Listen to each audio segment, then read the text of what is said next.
interview series. I'm so excited to have a bit of a chat about coming at it from a business point of view. So tell us about Robert Bonifacio coaching. Excellent. Well, thank you for inviting me along today. I started in 1986 in the financial services industry, and I spent 30 years in the financial services industry. I spent half of that on the corporate side and half of it in my own business.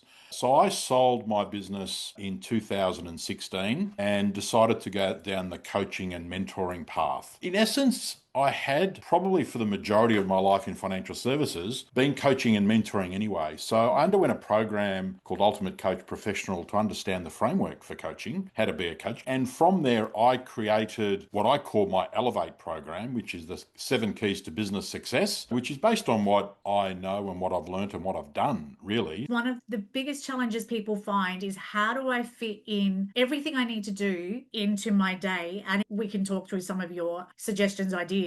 But yeah, it's a huge stress, especially for business owners who are generally the CEO, the financial person, the marketer, Everything, the jack of all HR trades. person. Exactly. How do you fit all that into your day and get the work done?